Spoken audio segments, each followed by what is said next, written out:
Hey guys, what's going on? Steven back again. So you guys have asked for it, and here it is. Every single Warhammer 40k faction explained part 1 by Bricky.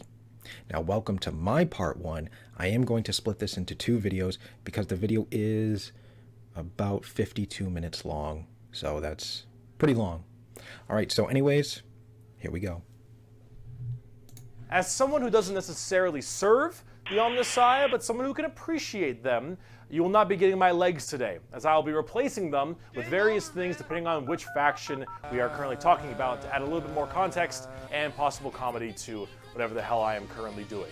So, hello everybody, my name is Bricky, and this is going to be a long video and a large project that has been going on for quite some time. This is, I need 2 hands for this.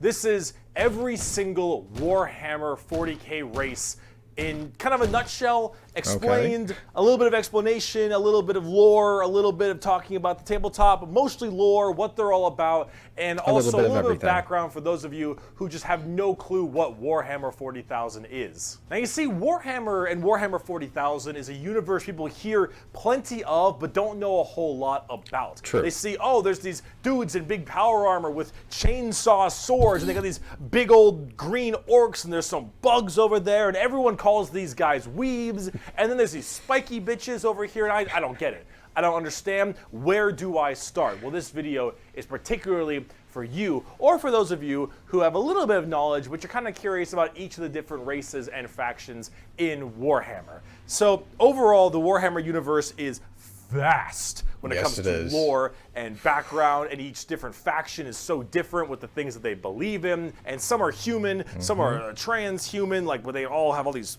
crazy ass electronics on them. You've got aliens and you've got the chaos factions, and there's so much to entail that I decided to embark on this project to tell you what each and every single one of them is about, and what the Warhammer universe is about as well, to give at least a little bit of an intro to this extremely bloated but very, very enjoyable world that I and many others partake in. So, I will be explaining every single faction in the Warhammer 40k universe, at least all the factions you can play as, and some smaller factions here and there. I will not be discussing absolutely everything in it, because that is a little bit much, and I'm not going to go too mega deep into the lore. I'm going to give you a pretty solid overview of each of the different factions, and have you learn a little bit about them, and we'll discuss a little bit of the tabletop as well, in case you were curious about that. But for this episode entirely, we are discussing the Imperium of Man, because that takes up a fat chunk of Warhammer lore. Yeah, it does. What is Warhammer 40,000? Well, the 40,000 starts off is the year 40,000, the 41st millennium. That's where it takes place, is in the year 40,000, 41,000 AD. You're already more knowledgeable. Let me read you a quote, first of many quotes in this video. It is the 41st millennium. For more than 100 years, the Emperor has sat immobile on the golden throne of Earth. He is the master of mankind by the will of the gods, and master of 1,000,000 worlds by the might of his inexhaustible armies. He is a rotting carcass, writhing invisibly with power from the dark age of technology. He is the carrion lord of the Imperium, for whom 1,000 souls are sacrificed every day so that he may never truly die. To be a man in such times is to be amongst untold Wasn't it 1,000 psychers? It is to live in the cruelest and most bloody regime imaginable.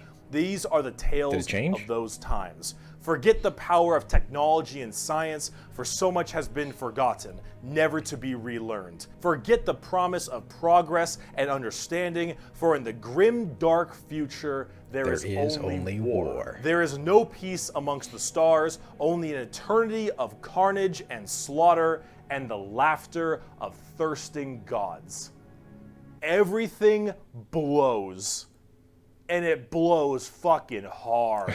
Warhammer is probably the most dark and depressing universes ever in fiction. Or at least like the top 3. Everything is so absurdly horrible, destructive, or overpowered that it all kind of ends up canceling itself out. It's like Dota, War rages across the galaxy. Interstellar travel is only possible due to sacrificing 1,000 souls a day to a rotting carcass of a man who you Is it believe souls? to I be thought- your I thought it god. was psychers. Demonic gods and just they demons needed tear 1,000 open the fabric psychers. of reality on a whim. Other Xenos or even other humans end up killing each other in untold billions across the galaxy. It is a time of unending war, slaughter, and a bloodbath amongst everybody. Planets are deemed unrecoverable and are completely destroyed on a whim. Everything sucks. Well, But that's I don't like know on a the whim. charm of it. See, everything in I thought Warhammer is Exterminatus evil, was something but being evil is kind of fun. rarely Like humanity, happened. in its own right, Like, it has is to a be something very xenophobic, prejudice, seriously. and religious zealot like the group planet that cannot kill be each saved, other just as cannot much be as they recovered. kill all of Then their they can do enemies. Exterminatus. And they're like mid. I don't think they can do it mid on to just a high whim. tier evil on the evil scale of Warhammer. Nobody is good. No matter who you are, everyone is some flavor, some color of evil. Whoever you pick, you are going to be the bad guy. But that's the fun of it. Because being the bad guy is badass. Villains are cool. They look cool, they got cool outfits, they got cool weapons, they got cool armies. Villains are cool, man. And when everyone is a villain, everyone is pretty cool. That's what makes this so charming, is that everyone can be the bad guy. So let's start off talking about the main bad guy, quote unquote, the Imperium of Man. It's hair, whack. It's gear. Hey phone, connect to Wi-Fi. Connecting to cybercriminals. You're not listening. I am listening, and I might not. Whack. The Imperium of Man is the knew that main was gonna happen. empire of the human race. All of humanity is under this one flag called the Imperium. And about 10,000 years ago, there was a man. He was the emperor of mankind, a 10-foot tall psychic demigod who led humanity across the stars to colonize tons and tons of God worlds, Emperor. create superhuman soldiers, and really bring humanity into a new age. This man, the Emperor of Mankind, was a psyker. And a psyker is like a magician of sorts. In the world of 40k, there is the warp, the immaterium, kind of like hell, but sort of like a purgatory dimension of hell. And a psyker is someone who can take that power and manifest it through their mind to use it to do stuff, like witchcraft stuff, magician That's a stuff, pretty cool picture. spells, and lots of other like that things, with but we the- don't want to get too into that. from the The eyes. Emperor, That was pretty big cool. boy psyker. Top tier, A+, maybe even S. Now the Emperor created a bunch of sons. Yes, created a bunch of sons known as the Primarchs. He created 18 Primarchs to have them lead all of the different So was there legions of 20? humanity to the different stars and planets he to just help goofing? colonize and bring it And if out. so, what happens to These the other two? Primarchs are basically like little versions of the Emperor. Not all of them are psychers, but a lot of them are very, very powerful, and they lead his special Space Marine legions. Then this big clusterfuck happened called the Horus Heresy, where the Emperor's favorite son, just the a little, Primarch, Horus, ended up little joining clusterfuck. Chaos and leading 9 other, well, I guess 8, 9 of the 18, half of his Primarchs directly to Earth to fight down the Emperor himself. Now, if you want to know what Chaos is, remember what I mentioned earlier, the warp, that immaterium, the hellish place? In there relies the 4 Chaos gods. Imagine like Satan and 3 other Satans. The warp being kind of evil, those Chaos gods, that's the reason. And so those Chaos gods manipulated Horus, and then Horus helped manipulate all 8 other Primarchs to lead this giant coup directly on the Emperor on Earth. And they fucked up shit. After this huge Yeah, they civil did. war, Horus died, but not before brutally wounding the Emperor. And right at the end of his life, they put the Emperor on this large golden throne on Earth, in which he is now alive, just barely, Yeah, but barely. slowly rotting away, powering something called the Astronomicon, so long as he stays alive, and is fed 1,000 people a day. The Astronomicon is like the North Star. If you want to do interstellar travel in 40k, you need to pass through that demonic warp I mentioned earlier. But how do you know where you're going? Well, the Emperor is there putting a nice little navigator right there. He helps navigate you to know where you're going. If you want to go from Earth to some crazy solar system across the way, you need to go through that warp, and then you need to know where you're going, Go through there and pop your way out. It's like doing nether travel in Minecraft, so you can shorten the distance between going to areas. The Emperor's so long as GPS. the Emperor is alive and being fed 1,000 people a day to stay alive, you can do that. The moment he dies, interstellar travel's gone for all of humanity. You're so boned. Now, since the Horus Heresy 10,000 years ago, the Imperium has fallen from Maybe grace somehow the Emperor will substantially. return. All technology has started to dwindle and die. There is now giant fundamental religious extremists that now believe the Emperor of Mankind was a deity, a true living god, which is probably the last thing the Emperor would have wanted to be remembered for. So now you have this thing called the Ecclesiarchy, which is this giant church entirely devoted to spreading the good word of the Emperor. He is now the Holy Emperor God, the God Emperor of mankind, and all of the Imperium has taken up worshiping him to the fullest extent and killing anything that isn't humanity in his name. The Imperium has this futuristic gothic tone to it and Which a is really hefty cool. religious zealotry to them. If you think anything against the Emperor, that's heresy and you deserve to die. That is called being a heretic. Now I think aren't the Heretics Space die in Marines the 40K. only ones There is that no think such the thing Emperor as is freedom not of a religion. god? There is no Yes, such he is thing like as a freedom of speech, like a so great long being, as you but not are a against god. the Emperor. There is no such thing as any thought. kind of tolerance. Everyone is a religious zealot. Some more than others, but no matter what, you're preaching that good word. So right now, everyone in humanity is trying to expand their empire across the stars. If you are a heretic, someone who doesn't believe in the Emperor, you are deserving of death. If you believe in the Chaos Gods, you are also a heretic and you deserve death. If you are an alien race of any kind, you are a filthy Xenos and you deserve death as well. So long as the murder continues and humanity expands, the Imperium of Man is very, very happy. However, the largest fighting force of this Imperium is my personal favorite faction. Guard. And the first faction we will discuss, the Astra Militarum, or also known as the Imperial Guard. Pretty shit now, man. You finished? That's it, man.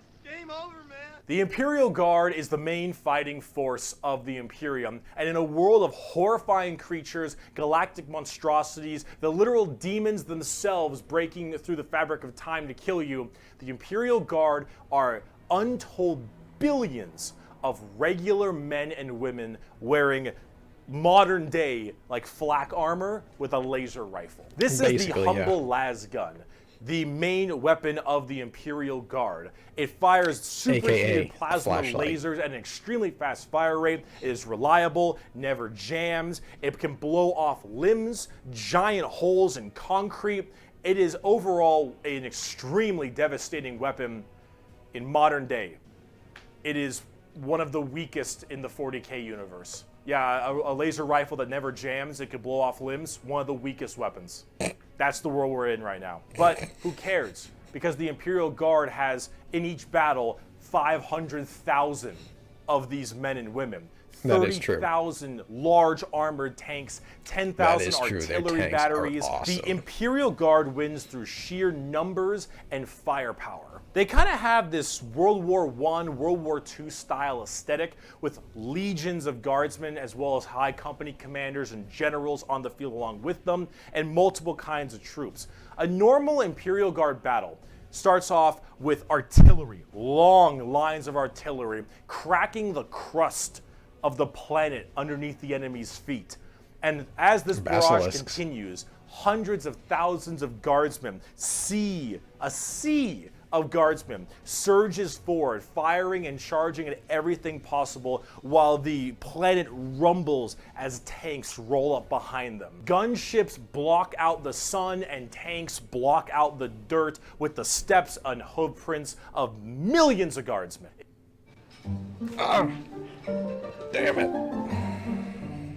Ever get the It is through numbers and sheer sundering firepower. They are the first and last line of defense for the Imperium and make up a huge bulk of the battles. The Imperial Guard is also made up of tons of different kinds of regiments. The Catachin jungle fighters live in a death world that's more hospitable than almost any firefight they'll ever get into. So they just have this steroid-looking, giant knife, Rambo Predator-looking sons of bitches where nothing is anywhere near as scary as a simple knight on their home planet. You have the Valhallan Winter Soldiers who haven't felt their toes in 300 years, the Mordian Iron Guard who are more interested in making their shoes shine than actually fighting a battle, and then of course the big one, the Cadians from Cadia. The biggest export of guardsmen in the entirety of the Imperium. You will fire your first gun at 5. You will disassemble and reassemble it at 10. You will have pounding artillery drills day in and day out at 15. And you'll fight your first Swarm Lord at 16. And if you mention Cadia, you will burst into an unrelenting amount of tears and sadness like I do daily. To quote, I have at my command an entire battle group of the Imperial Guard, 50 regiments including specialized drop troops, stealthers, mechanized formations, armored companies, combat engineers, and mobile artillery. Over 500,000 fighting men and 30,000 tanks and artillery pieces are mine to command. Emperor, show mercy to the fool that stands against me, for I shall not. The Imperial Guard are my personal favorite faction in 40k. They're the army I collect the most, the ones I enjoy playing the most, and the one I enjoy in the lore sense a lot. There's something about just a regular man with a laser rifle being told to charge the horrors of this universe and willingly doing so for his god emperor. It's just poetic. They actually represent the main Imperial Guard tactics pretty well. Large amounts of artillery that doesn't require a line of sight, lots of tanks, tons of infantry, drop troops, and gunships. Overall, they're pretty similar to how they sound, though a little bit expensive to collect, unfortunately. And they don't hit a lot. They have a bit of a bad aim, but you don't really care because you're just drowning them in shots. However, if you want more accurate fire and specialization, we can move on to talk about Space Marines. The Angels of Death are up next. Space Marines are genetically engineered super soldiers and superhumans. They're given extra organs, their skin tissue is toughened, their bones are stronger, they're taller than the average person. They're pretty massive people, and these are the specialized super soldiers that carry out a lot of the more specific tasks for the Imperium, and there's tons of legions of them. In fact, there's one per Primarch. Each Primarch, the Emperor's son, as I mentioned before, oversees their legion of Space Marines. The genetic upgrade they get is based on the genes of said Primarch, something called a gene seed. That's what brings them up to this like superhuman level. As stated, each Primarch has their own legion. Robot Girly Man has the Ultramarines, Jagatai Khan has the White Scars, Rogel Dorn has the Imperial Fists, Corvus Corax has the Raven Guard, and there's a whole bunch of other side sections that are also extremely interesting and have a little bit more of a twist on the average Space Marines, which we will discuss in a bit. Humorously enough, I don't have a whole lot to say about Space Marines. They're superhumanly fast. In fact, it's been said that nothing that large should move that quick. These men in power armor moving at blazing fast speeds, their reflexes are faster, their skin is tougher. They are overall just extremely powerful soldiers. In fact, where they differ comes down to which Space Marine Legion we're talking about. For instance, the Ultramarines done by Robot Gilliman are the main blue boys, strong in almost every way, the jack of all trades kind of group that are a little bit too strong, and that's a lore problem, but the White Scars by Jagatai Khan are all about speed freaks, go fast. We're talking attack bikes, we're talking land speeders. You want to go in quick, you want to hit them hard, you want them to be swarming around like buzzflies, buzzsaws, with the speed of buzzsaws. Fuck you, Pale King. Salamanders love fire. Fire in the forge, fire in battle. Flamers, melta-guns, multi-meltas. Just so long as something can be burning, that's big. And they're also actually some of the nicest of the Space Marines. A lot of Space Marines have this kind of like holier-than-thou thing because of their genetic the Salamanders? strength. However, the Salamanders tend to put human lives above the lives of themselves, which is actually rather rare. They're also all black, but not like just regular like 2 a.m. line at a White Castle. Black. Like they have a charcoal, dark, ashy exterior and blazing red eyes. Apparently something about living on their home planet of Nocturne, which I don't know if that makes much sense, but who cares? This is like fantasy land anyway. Overall, salamanders are actually one of my personal favorite legions because they're just really cool. They're fun to play as because of all their flamer weapons, and they have a nice, like, more heartwarming lore as opposed to being super evil like everyone else is. Oh my god, we're not even a quarter of the way through the Space Marine legions. Imperial Fists believe in the power of the siege and defensive positions. Raven Guards, master of stealth and sabotage while having bird helmets. Iron Hands, masters of machines and vehicles while being really goddamn good at being sold on eBay after one nerf. Space Wolves, Vikings and wolves and tons of wolves and axes, battle axes, fur everywhere. Space Wolves, angry, big teeth, Blood Angels, the genetic defect to make them want to drink blood and go crazy, called the Red Thirst. They have Cupid wings and stuff, which is a little bit strange, and they are all super gay for Sanguinius. Dark Angels are old school knights and inner circle theme, and... Are you a heretic? Me? No, never.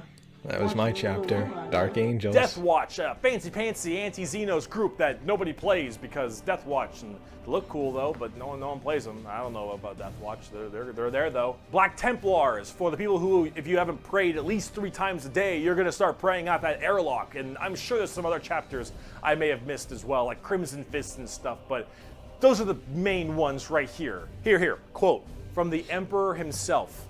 They shall be my finest warriors, these men who give of themselves to me. Like clay I shall mold them, and in the furnace of war I shall forge them. They shall be of iron will and steely sinew. In great armor I shall clad them, and with the mightiest weapons shall they be armed. They will be untouched by plague or disease, no sickness shall blight them. They shall have such tactics, strategies, and machines that no foe will best them in battle. They are my bulwark against the terror. They are my defenders of humanity. They are my space marines, and they shall know no fear. You're not a dish. Oh, You're a man. Most name brand bars and body washes you run. And on the tabletop, they fuck. Oh, they fuck hard. As of making this video, Space Marines are laughably strong. That might change at some point, but overall, Space Marines just have it's like a Swiss Army knife, a tool for anything you need, except it's like a gold-plated Swiss Army knife. It is extremely strong. If you are actually getting into the tabletop of Warhammer, Space Marines are a great start. Also, whatever gameplay style you have, whether you want to be sit back with long range and heavy weaponry, go fast and run in, or even just full melee, all of these options are totally there for you. Space Marines are super badass, but unfortunately, it's time we start praying to our new god, the 2011 Honda Civic. So is it any wonder people are afraid of technology? Technology! The Adeptus Mechanicus.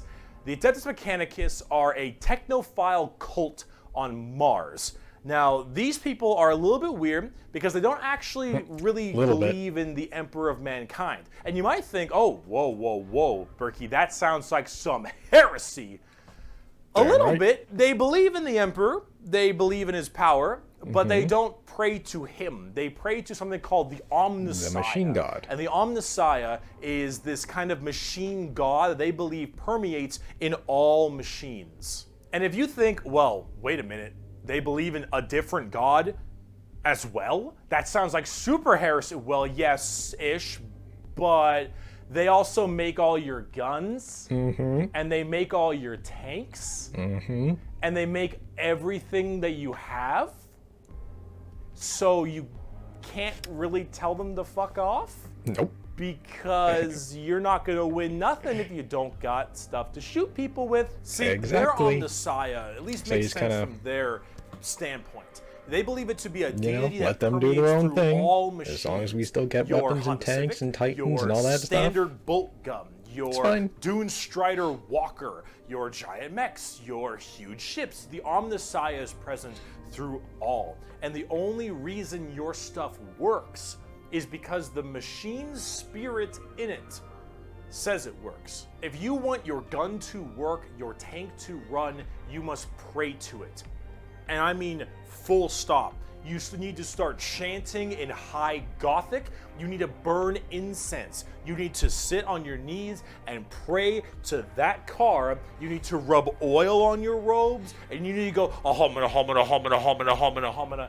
Full stop. If you want your damn thing to work, if you want your gun to fire, you need to do that. They are very bizarre, and they actually have a bit of a point because it's obviously working. And if you look at them, I don't know how that works. So they obviously know something about what they're doing. The most notable member of the Adeptus Mechanicus is Archmagos, Magos, whatever, Belisarius Call. Look at this dude. Look at this dude. Yeah. This is the group we're talking about. These are these weirdos. Here, the Omnissian Creed. The credo, Omnissia.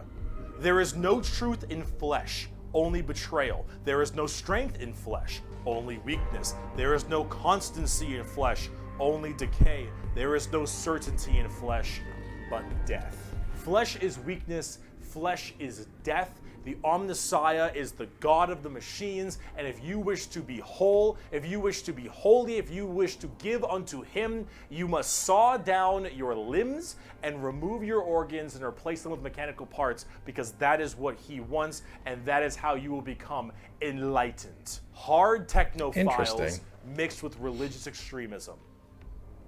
Adeptus Mechanicus. Now, for their army side of things, they are with the Scutari. The Scutari operate with very bizarre weaponry and lots of different kinds of vehicles, tanks, and different people in between. They're very weird, but they have extremely wacky and enjoyable, and in fact quite effective both in the real game and in the lore, weaponry and gear. Overall, as an army on the tabletop, they're very weird and have a whole bunch of different shenanigans. But if you like kind of that quirky, wacky techno thing, I'd give them a pickup.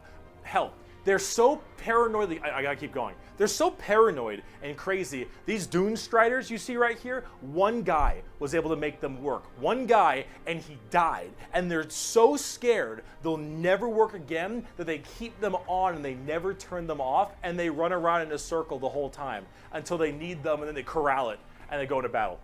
Wow. Yep.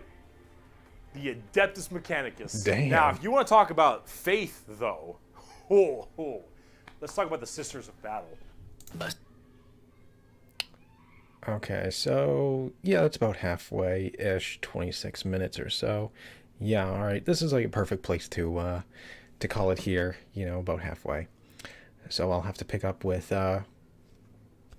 Sisters of Battle, the Adeptus Sororitas. That will be where I pick up in part 2.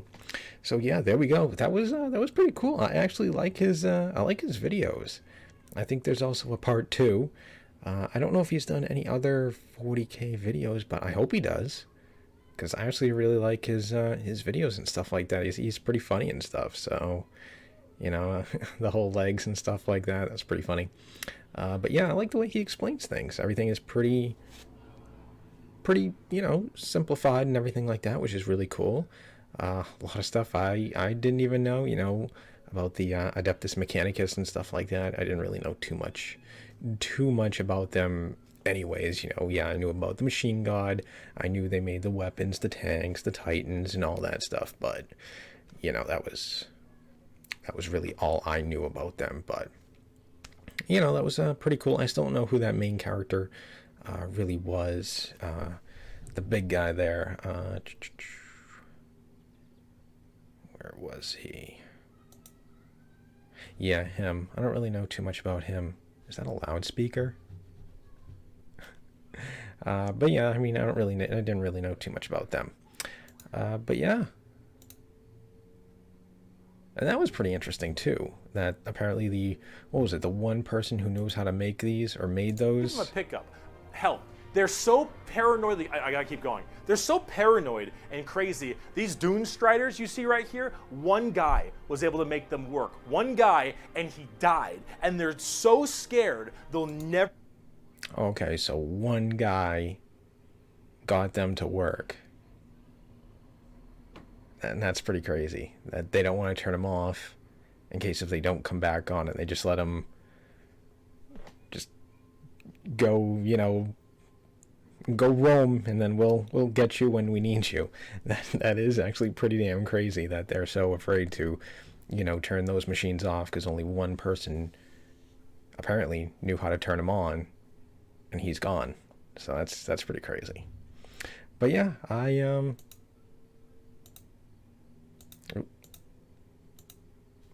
but yeah, totally liked this video. Looking forward to the second half and seeing what else we cover here. I think this whole video here is probably just going to be all about the Imperium and stuff like that. Yeah, so we got what? Sisters of Battle. Looks like some Psychers. Yeah, I'm cheating. Titans. Ooh. Picture of the Emperor. Another picture of the Emperor. I forget what those guard. Adeptus Custodes, I believe. What else do we got? Inquisition. Yeah, Inquisitors. Okay, we got Assassins. More Assassins. Yeah. Okay, Inquisitors. Looks like some ships there. Exterminatus. Okay. Yeah, so this whole video is here just going to be about the Imperium, which makes sense. I mean, they got the most, so makes sense. But yeah, I'm looking forward to, doing part 2 of the video and learn more about Sisters of Battle, Adeptus Custodes, the Inquisitors, Imperial Guard, not the Imperial Guard, Exterminatus, and the Assassins.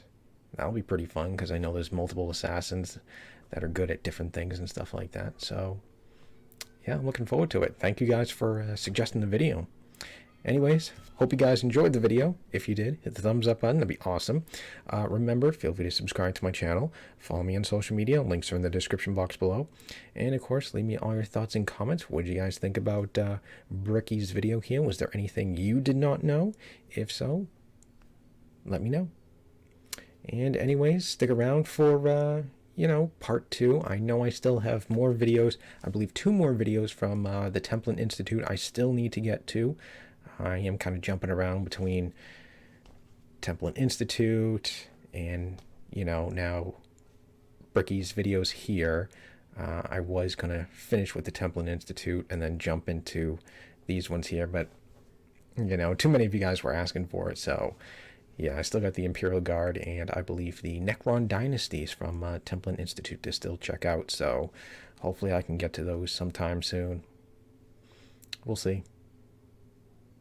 Alright, so anyways, like I said, stick around. More videos are on the way.